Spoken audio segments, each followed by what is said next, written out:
Bonjour Samuel, Pablo, Julie, mes chéris. Bonjour tous les enfants, c'est gentil de venir rejoindre Palou pour une nouvelle histoire. Vous aimez le cirque? Et au cirque, vous aimez quoi? Les clowns sûrement. Eh bien, notre clown, aujourd'hui, il est amoureux. On va découvrir de qui? Aujourd'hui, grand événement au cirque Turlututu. La nouvelle funambule vient d'arriver. Cette jeune fille est aussi gracieuse qu'une libellule et aussi jolie qu'un oiseau. Et en plus, elle sait tout faire. Bondir dans les airs, de trapèze en trapèze, danser sur un fil tendu à 10 mètres au-dessus du sol, et même marcher sur des ballons. Le cœur du clown Pierrot s'est arrêté de battre quand il l'a vue. Il a eu chaud, puis froid, puis envie de rire, de pleurer, de crier, de chanter, et oui, envie de tout ça en même temps. Mais que lui arrive-t-il? Vous ne devinez pas? C'est simple pourtant. Il est amoureux. Sous le grand chapiteau, devant toute la troupe réunie, le directeur du cirque, qui est aussi Monsieur Loyal, annonce en roulant fort l'air « Voici notre nouvelle recrue. Elle se nomme Émeraude. » Émeraude, Émeraude, répète tout bas Pierrot. Un nom de pierre précieuse, comme il lui va bien. Mais Pierrot n'est pas le seul à le penser. À peine arrivé, tout le monde entoure Émeraude. Et Pierrot dans tout ça, hein? Il s'est retiré dans son coin. Il est si timide. Personne ne le remarque. Le jour suivant, Émeraude s'entraîne. Elle a décidé de répéter ses saluts. Elle grimpe à son échelle de corde, hop, hop, 2 barreaux, et gracieusement elle salue. Hop, hop, hop, 3 barreaux de plus, et elle essaye un autre salut plus harmonieux encore.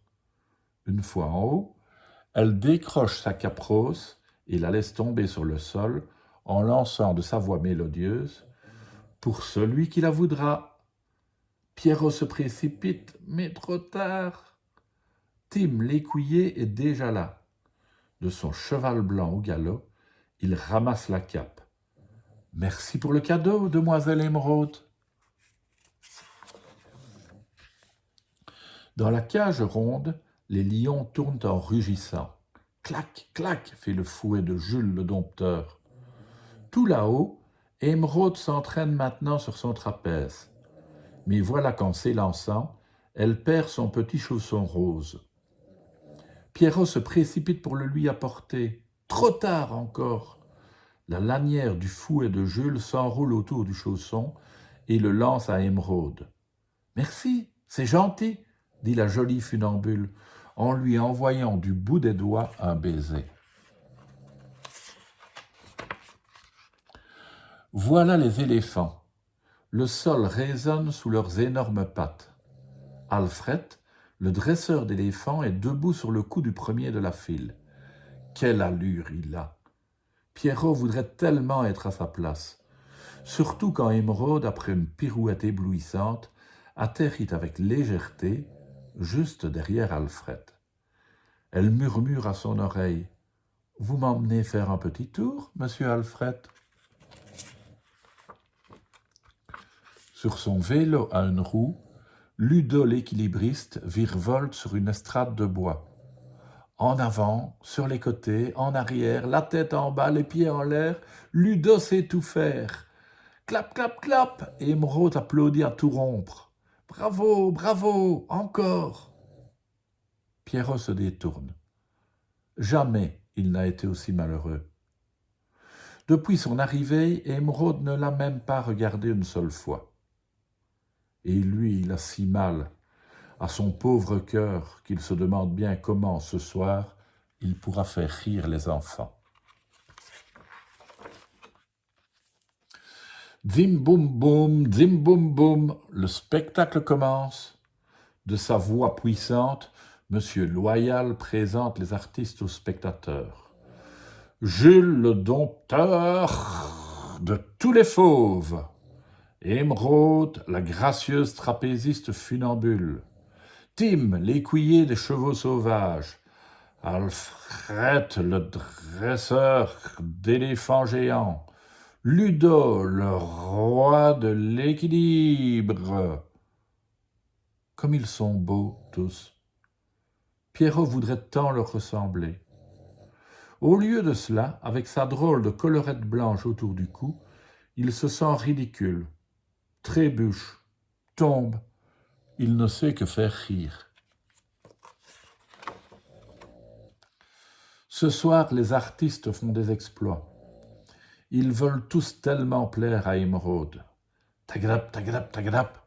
Jamais le cheval de Tim n'a galopé aussi vite. Clac, clac. Jamais le fouet de Jules n'a claqué aussi fort. Bam, bam. Jamais les éléphants d'Alfred n'ont été aussi impressionnants. Jamais le vélo de Ludo n'a virevolté aussi habilement. Et puis, c'est le tour de Pierrot. La lumière s'éteint. Tout est noir, sauf un rond de lumière sur la piste, et le clown, seul au milieu, joue du saxophone. Sa musique est triste, mais superbe.